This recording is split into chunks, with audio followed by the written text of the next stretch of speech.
This is lovely. This is so lovely. Hello everyone and welcome back to this very special episode of the Floating Rock Pod with me, Kaz. And me, Kirsty. If you're listening on Spotify and you're not watching on YouTube, you will actually not know that we are currently sitting in a sauna. We are in Treehouse Saunas. Nice. That place. And we have been kindly invited by the team at Treehouse to come and record in their sauna, and we thought, why not? It's our first exciting location that we've been invited to. Yeah, I mean, we've come here before to actually relax, and now we're just having a work trip, you know? Yeah, we've actually been here before just to enjoy the facilities, and now So we've been nice. invited to record, so that's really exciting. And as someone who I'm obsessed with sauna, ice bath and all things contrast therapy, I'm very excited to be here. I am too.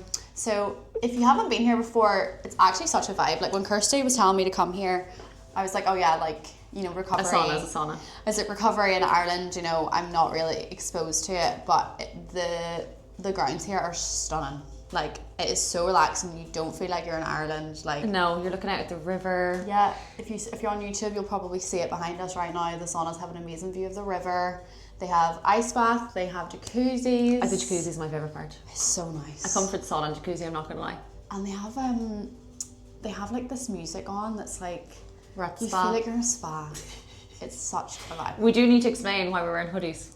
Yeah, so sorry, we are sitting in the sauna right now with our towels and our bikinis on, but we are wearing our jumpers because the sauna is currently, it is on, but we didn't want it to be too hot because we didn't want the camera to fog up. So it is not because Treehouse saunas aren't hot enough, it's because we are freezing. It's really hot. We've done that on purpose for I can feel it logistical- heating up quite quick. It is heating up quite quickly, so we must get this show on the road.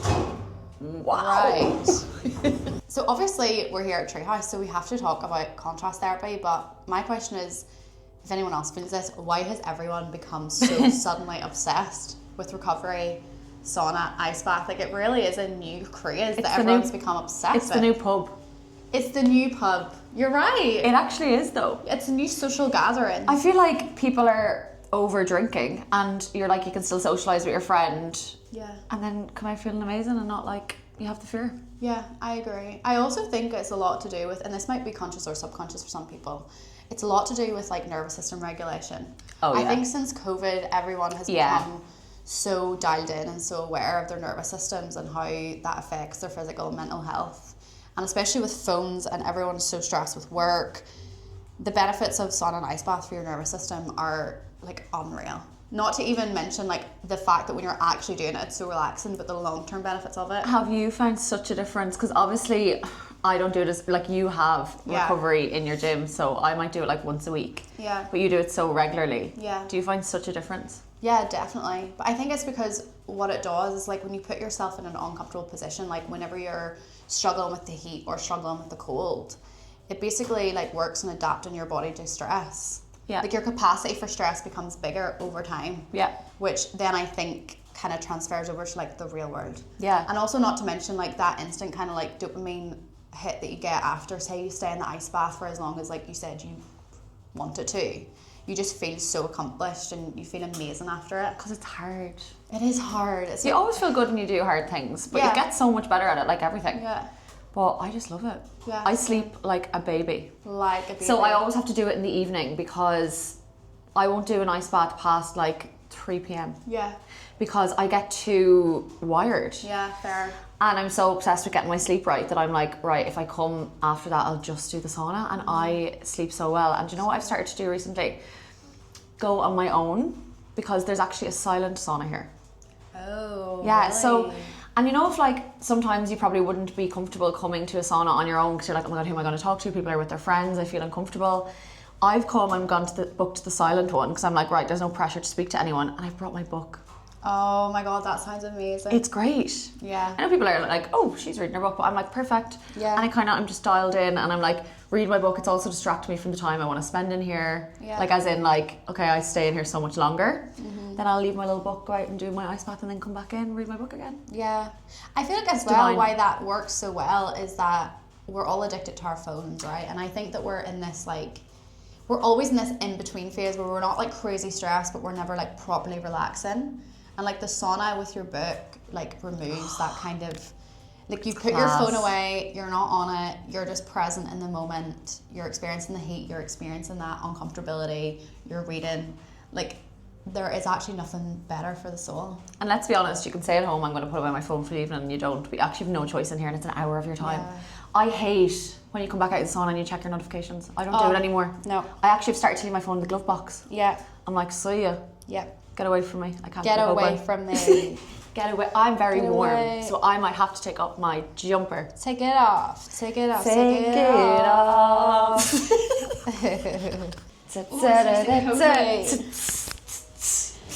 Okay, so for those not on YouTube, we have officially took our tops off.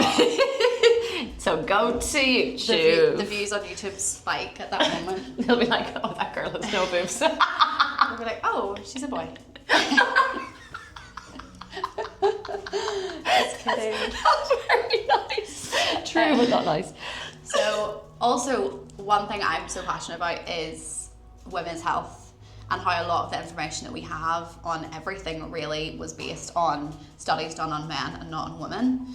And I think what's interesting is so much information has started to come out about women and contrast therapy, and how our relationship with it needs to be different than men's, especially when it comes to like the ice bath, right? We're constantly told that cold exposure all the time is the best thing, but for women that's not actually necessarily true. And obviously, like everything, wellness is personalized, so you might be different, you might be able to go in the ice bath all the time. Me personally, when I'm pre-period or when I'm on my period, my capacity to feel the cold just isn't there, and I just don't like doing it. It can put your body in such a stressed state. And your body's already in a stressed state whenever you're luteal and you're on your period. So you don't need to do that. Not about being a woman, but when I was injured, when I had my spine injury and I used to go to the ice baths in Sydney, Kiwi used to be like, you can't get in the ice bath. And I was like, what do you mean? It'll be really good. Like, the ice will be really good for the inflammation and all and blah, blah, blah. And she was like, your whole body will go into shock. Yeah. So I think people forget that it's like a bit of a shock to the system, but like in a good way if you control how you do it. Yeah, absolutely. Like, and your breathing like is so important. But I think when your body's already under such a level of stress from something that is like an injury or your period, it's important to kind of not force yourself to still do contrast therapy in a way that you would do, say, when you're ovulating, from a place of like shame. Like, I used to be like, oh, why can't I do this? Like, I'm making excuses to not go in the ice bath or not do my contrast therapy, but in reality, like, it's okay to kind of give yourself permission to wean that back a little bit. That's a cool insist. Contrast therapy is a lot like training, whenever you think about it as a woman. Like, you know when to push and you know when to pull back. I was literally thinking that as you were speaking. Yeah. So when you're ovulating, you know that you can like push your weights, you can push the intensity, and that goes across the board for every area of your life as a woman, like work and like nap time, sauna, ice bath, all of that. When you're ovulating, you push, and when you're on those other seasons, you kind of pull back. And as a woman, like, I'm just giving you permission that you're allowed to listen to your body. We're saying you're allowed. And not follow the rules and the protocols that are pushed out by men. Also, I find that for me, I have so many hormonal issues, which I'm getting to the bottom of. Don't know what to call it at the moment, but that's okay. And I feel that it's definitely helped me reduce inflammation in my body. Yeah. Like, it makes such a difference. And then it also like reduces with consistent use, it reduces like your level of cortisol in your body. And cortisol and inflammation, they are two peas. They are two peas in that pod, aren't they? Yep, they are. So they love it. I actually really feel like that's made a difference. And just like taking time to like breathe. Taking time for yourself. Yeah, breathe and slow down. Yeah. Like, even right now, I feel relaxed. So do I. Yeah. I'm having a great time. If you are thinking of getting into contrast therapy, sauna, ice bath, all of that, and you're not really sure where to start, shout out to our friend Becca Gillen. She has a page called BPM Method, and in that she has so much information on so good. Like contrast therapy for beginners, contrast therapy for women, like how it affects your hormones, when to do it, when not. And I feel like, I don't know about you, but I'm like I like, if I'm going to do something, like to know how to do it right. I was just going to say that. And also, like, people are like, I just go to the sauna because it's a trend. It's probably nice to know why you're doing this trend. It's probably nice to know why. It's really nice to know why it's good. And also, like, how to make it more of an efficient practice. Like, again, like how long to stay in the sauna, how long to stay in the ice bath. Like, when to end on cold, when to end on hot, and all that jazz. So, shout out to Rebecca Rose Gillen. She's going to love that. Do you feel like people up your way, Like, does your mum and stuff go to the sauna? No, we don't have as many Oh, really? facilities up there. No, like we would have actual like mobile saunas on the beach, on the beaches. But this is a luxury experience. Yeah, and like really our ice bath is the sea. But I think we could benefit from more. I think someone needs to sort that out. Hint, Treehouse. Maybe Treehouse needs to expand to the north. Us Nordies need contrast therapy too, you know. We have more trauma than you guys. We need to sort that out. Just saying. I'm going to talk about something that we pretend we don't care about. Yep. We're just girls. We're just girls. We say that we are confident, but I mean, every girl goes through phases of being uncomfortable in bikinis. In their bodies. So we were up the walls about being in bikinis on the pod, to be honest. We were. And I feel like I even have people I know that won't come to the saunas because they don't want to get in a swimsuit. That's crazy, and that's so sad. It makes me really sad because I'm like, you're missing out on so much. But they have a women's sauna here, a women's sauna. Yes. I think they do it like 2 or 3 times a week, but it's definitely worth checking out because I feel like people feel so much more comfortable. Yeah. Especially at the beginning, because like you don't want to come and be stressed here. Yeah, definitely not. And like I totally get it. Like no matter what size or shape you are, like you have insecurities. Like the last thing I wanted to do, like I was up the walls about putting on a bikini and like coming and recording, because at the best of times, obviously when you're on camera and we're editing and stuff, like it's when you're looking back over it. You do pick yourself apart and be like, oh God, like my hair could be better, or this could be better, and like that's just us being honest, and like we're just human at the end of the day. So I was like, oh God. And I think in Bali I'm so used to being in a bikini, but that's like when I'm training all the time and I'm tan and like it's just after Christmas and I'm inflamed, and I was just like, oh. But then I was like, what a perfect opportunity to then use that to like talk about and be like, if you feel that way, like it's very normal. It's so normal, and I think it's so normal at this time of year. Yeah.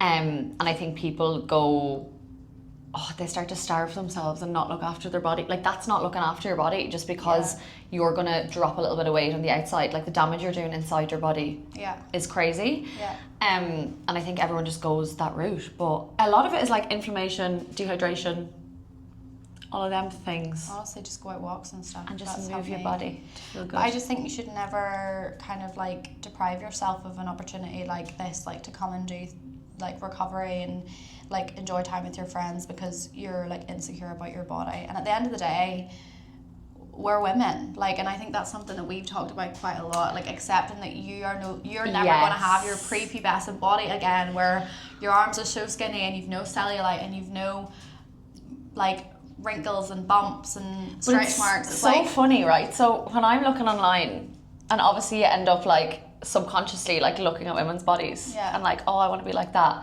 I'll always be like, curvy women, I'm like, oh my God, they're fab. Yeah, they are fab. But then we're like, oh my God, we need to lose weight, we've put on too much weight, and like, oh, my like love handles are out, or we end up doing that. And I had to be like to Kaz recently, I was like, we're not girls anymore. We're women. We're women.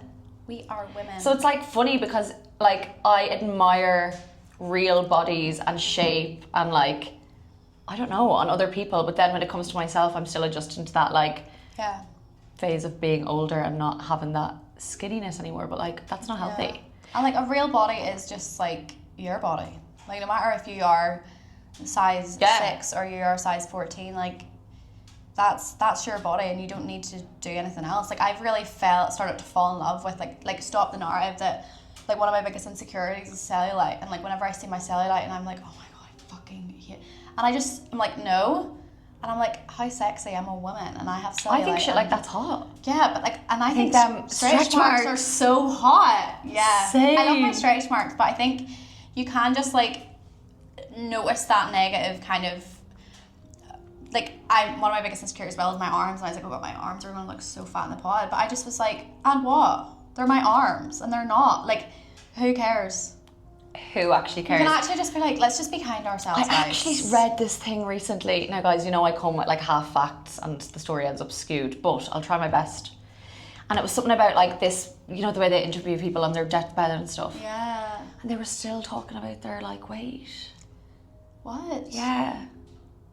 And I was like, oh no, I'm sorry, I really don't want to be 90, lying in a hospital bed, dying, still being like, oh, I've ate too much, or like, no, I'm sorry, I can't. It consumes so much space. Yeah, it does, for men and women. For men and women, 100%, and it's way more talked about with women.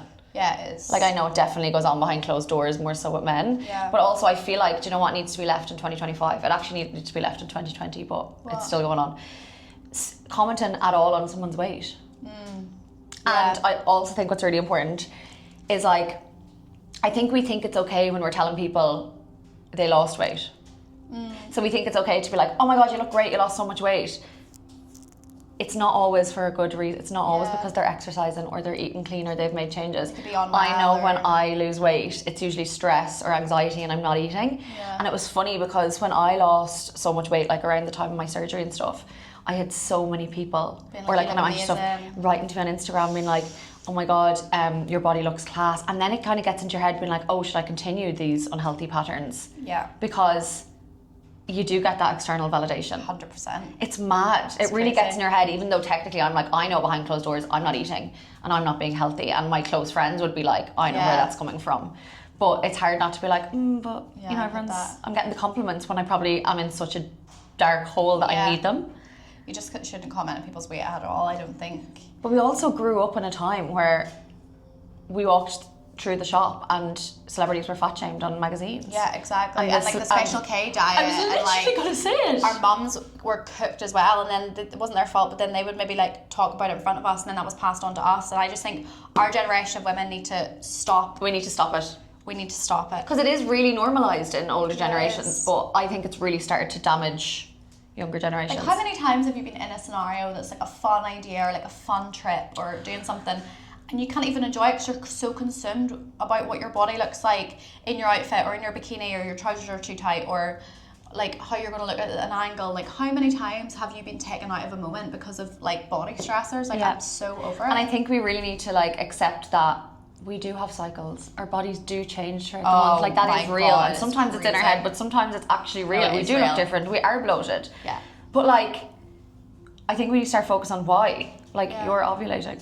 Or you have your period. Isn't that great that your body's working the way it's meant to? A woman's body Look at that now. A woman's body is so fucking powerful and magical, and like, our cycle is something that should be appreciated and nurtured.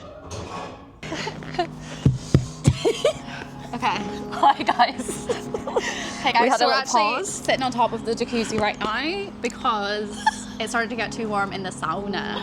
But basically we're actually going to just call it a day here because we want to go and enjoy the recovery facilities. I am actually leaving Kirsty today, and we won't see each other for a while because I'm heading back to Bali and I'm not sure when I'll be home again. So we're going to go and we're going to have some quality time together, and where else better to have some quality time than at Treehouse Sauna? This is it.